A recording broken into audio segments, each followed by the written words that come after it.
안녕하세요. 오늘은 마태복음 27장 27절부터 66절까지 말씀을 가지고 목장 성경 공부를 하도록 하겠습니다.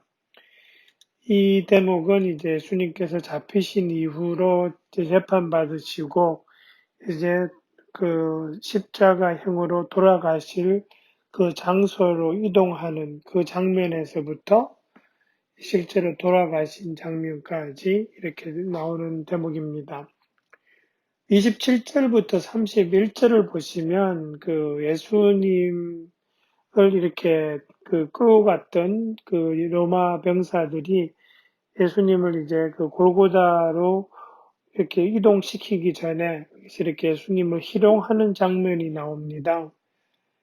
이 부분에서 우리가 이제 볼 수 있는 것은 이 기록 예전에 이 당시의 기록들을 보면 그 특별히 사형 선고를 받은 사람 또는 그 로마에 대해서 반기를 든 그 반란을 일으킨 사람들을 이렇게 사형을 시키기 전에 이 로마 병사들이 지금 보이는 것처럼 그렇게 이렇게 옷을 걸치게 하고 왕처럼 보이게 한 후에 또 이렇게 주사위를 돌려가지고 나오는 거에 따라서 그 사형받을 사람들을 중간에 이렇게 병정들 사이에 돌려가면서 이렇게 놀림을 했다는 그런 기록들이 있습니다.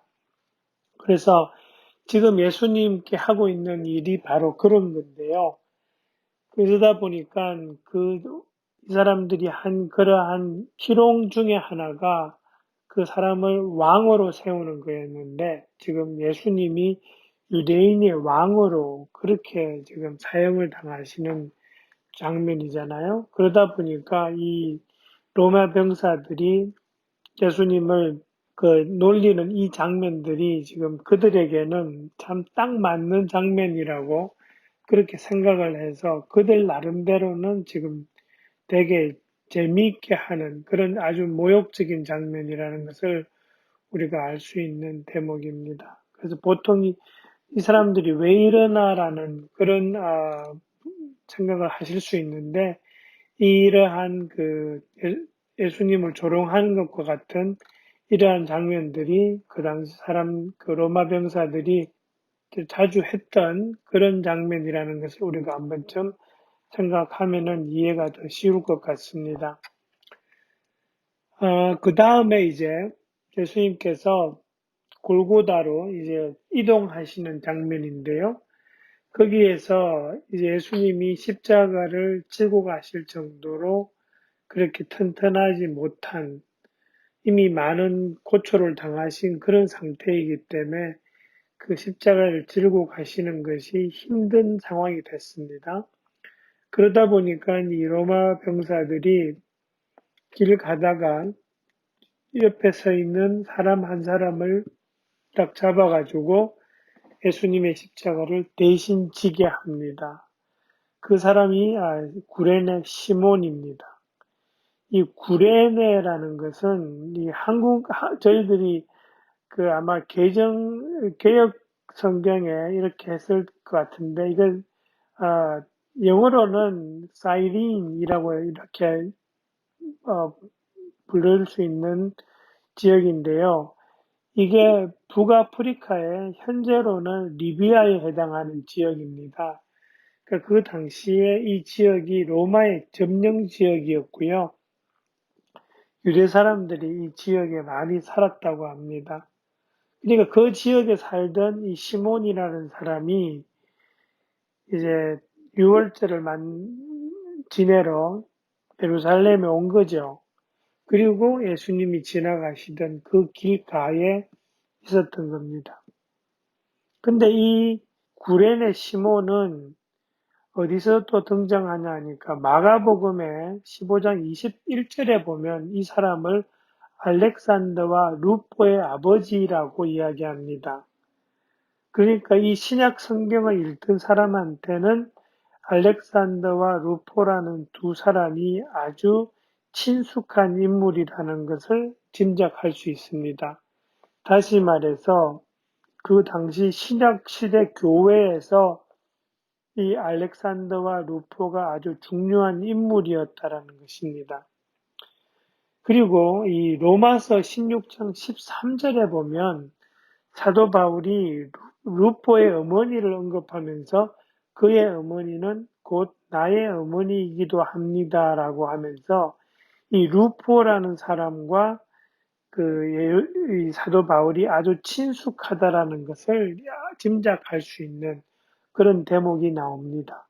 그래서 그 루포가 이 구레네 사람 시몬의 아들일 것으로 그렇게 짐작을 합니다.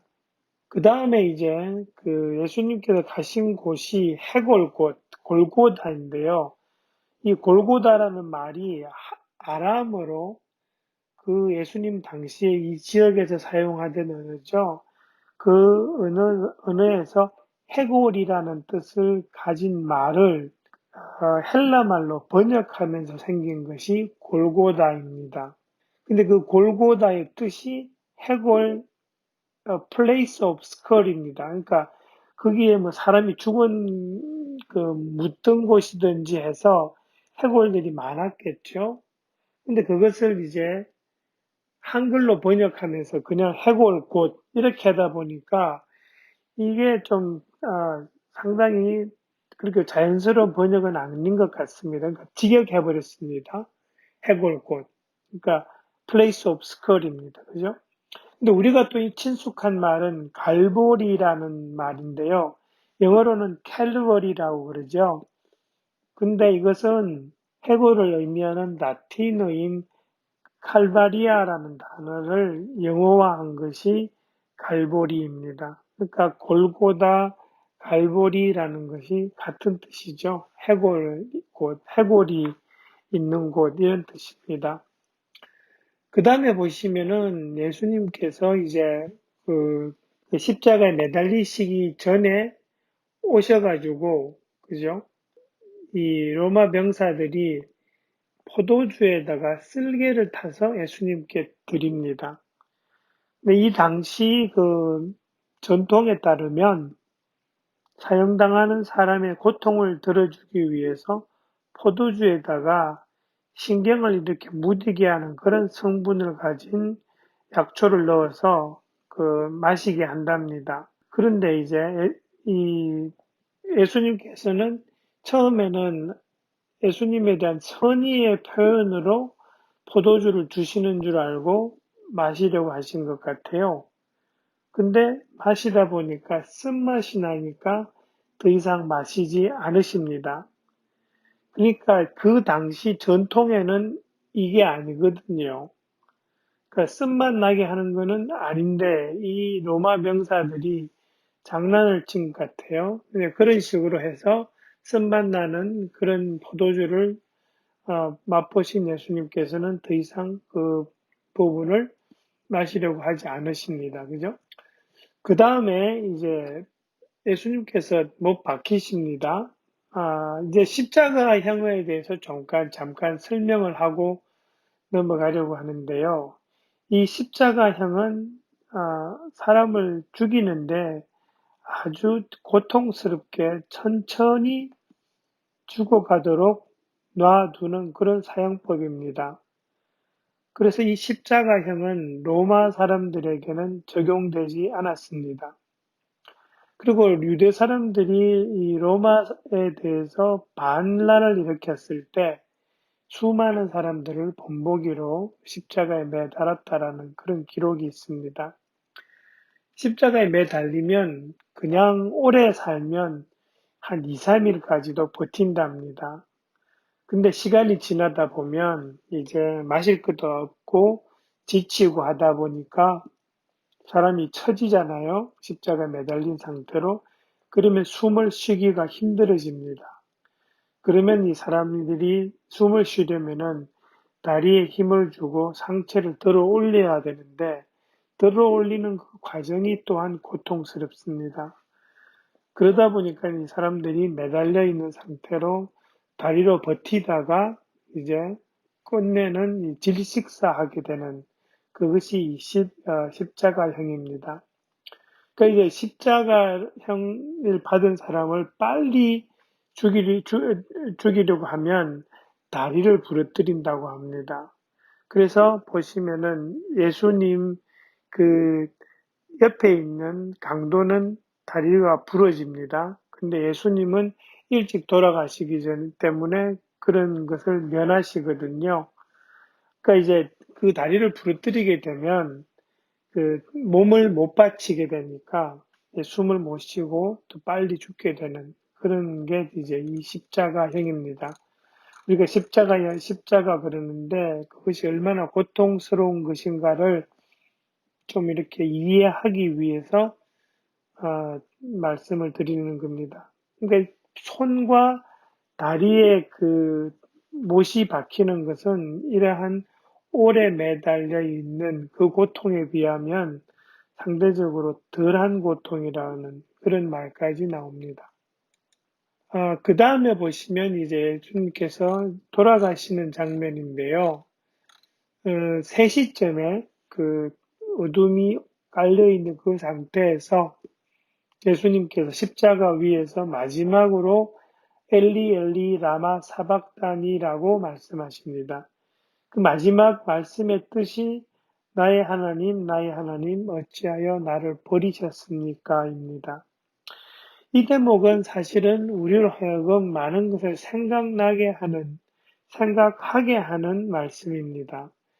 이것은 뭐냐 하니까 예수님은 지금 죄 없으신 분이 세상 사람들의 죄를 대신 지고 십자가에 매달리시죠. 그 나무에 달린 사람은 저주받은 사람이라고 했는데 예수님께서 저주받은 사람이 되어버린 겁니다. 그래서 그것이 이제 갈라디아 3장 13절에 나오는 말씀인데 이 대목이 왜 하나님으로부터 버림받는 대목이냐 하면 예수님께서 십자가에 돌아가시는 그 순간은 세상 모든 사람의 죄를 예수님께서 지고 대신 벌받는 장면입니다. 그러다 보니까 하나님으로부터 완전히 버림받으시는 그 장면이 되는 거죠. 그러다 보니까 이게 예수님한테는 너무너무 고통스러운 거죠. 육신적인 고통보다도 하나님으로부터 버림받는다는 그것이 예수님에게는 가장 끔찍한 그런 고통이었다는 것을 우리가 좀 짐작할 수 있는 것이 이 마지막 말씀입니다. 그 다음에 이제 보시면은 이 예수님께서 돌아가시는 순간에 지성소와 성소를 구분하고 있던 휘장이 둘로 찢어집니다. 근데 이 천은 그냥 천이 아니라 촘촘하게 이렇게 짠 천입니다. 그래서 웬만한 힘으로는 찢을 수가 없는 것인데 이것이 위에서부터 아래로 두 개로 찢어진다라는 것은 이건 사람이 한 것이 아니라 하나님께서 직접 하셨다라는 것을 말씀하십니다. 그리고 이 휘장의 의미는 성소에는 그 제사장들이 들어오고 지성소에는 대제사장이 1년에 한 번 들어갑니다. 그죠? 그러니까 이 휘장은 하나님과 일반 사람들 사이를 분리시킨 그러한 휘장입니다. 근데 이것이 찢어졌다라는 것은 하나님과 일반 사람 사이를 가로막는 구분이 없어졌다. 다시 말해서 일반 사람들도 하나님께 그대로 나아올 수 있는 길이 생겼다라는 것을 이 휘장이 찢어지는 것으로 우리가 알 수 있고요. 그 다음에 보시면 무덤이 열리고 잠자던 성도들이 살아나고 그 다음에 예수님의 부활 이후에 이들이 무덤에서 나왔다라고 그렇게 되어 있습니다. 사실 이 부분은 다른 복음서에는 기록되지 않은 내용이지만 마태는 이것을 기록하고 있습니다. 무덤이 열릴 때 많은 성도들이라고 했죠. 그죠? 그래서 이 사람들은 구약 시대에서 진정으로 하나님 말씀에 따라서 살려고 했던 그 하나님을 알고 살았던 사람이라는 것들을 알 수 있는데요. 이 사람들이 무덤에서 나와서 많은 사람들에게 도성에까지 들어와서 많은 사람에게 나타났다라는 말씀을 하고 있습니다. 다시 말해서 이 예수님의 십자가 희생과 부활이 죽음을 이긴 사건이라는 것을 지금 의미하고 있는 것입니다. 잠자고 있었다라는 것이 이제 예전 구약 표현에는 죽었다라는 표현이죠. 죽었던 사람이 살아났다라는 것은 죽음을 죄의 삭은 죽음이잖아요. 그죠? 그 죄의 값이 치러졌고 예수님께서는 또 죄가 없어졌기 때문에 부활했고 이 사람들은 죄가 있어서 죽었겠지만은 이제 예수님을 통해서 부활이 가능하다라는 것을 죽음을 이겼다라는 것을 지금 이 대목에서 우리가 알 수 있는 것입니다. 그 다음에 보시면은 제가 그 예문에는 적지 않았지만은 예수님이 돌아가신 순간을 지켜본 사람들에 대한 기록을 지금 마태가 하고 있는데요.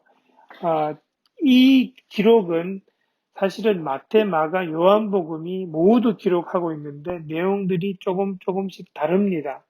근데 이제 마태는 3명을 언급합니다. 막달라 마리아, 그리고 야고보 요셉의 어머니라고 했는데 이것은 실제로 예수님의 어머니 마리아를 이야기하고요. 그 다음에 세베대의 아들들의 어머니라고 이야기하고 이 세베대의 아들들의 어머니가 예수님의 어머니 마리아와하고는 나중에 보면 예수님의 이모가 되는 것처럼 이 자매거든요. 그런 식으로 우리가 좀 알 수 있는 마리아, 그 다음에 세베대 아들들의 어머니, 그렇게 지금 3명을 지금 마태는 언급하고 있습니다. 하지만 마가와 또 요한은 또 다른 사람들, 요한은 또 자기 본인까지도 거기에 넣고 있지요. 그 다음에 보시면은 나오는 사람이 아리마대 요셉입니다. 이 아리마대 요셉은 누가복음 23장 50절, 51절에 보면은 예수님에 대한 의회의 결정에 찬성하지 않은 공의회 회원이라고 그렇게 적고 있습니다. 근데 그 아리마대 요셉이 예수님의 제자가 되었다라는 기록은 없지만 지금 이 마태는 분명히 아리마대 요셉이 예수님의 제자라고 그렇게 적고 있습니다. 그래서 아마 이 사람이 예전부터 예수님을 따라다니고 있었던 그런 사람인 것을 우리가 알 수 있고, 그리고 이 아리마대 요셉이 와서 예수님의 시신을 내어달라고 하고 또 그 시신을 안장하는 그런 역할을 하고 있다는 것을 우리가 볼 수 있습니다.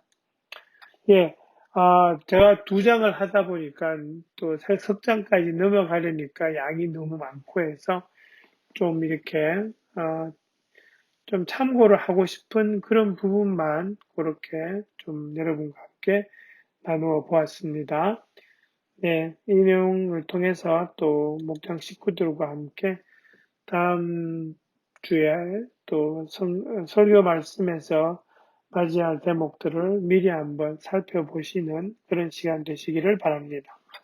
감사합니다. 수고해 주세요.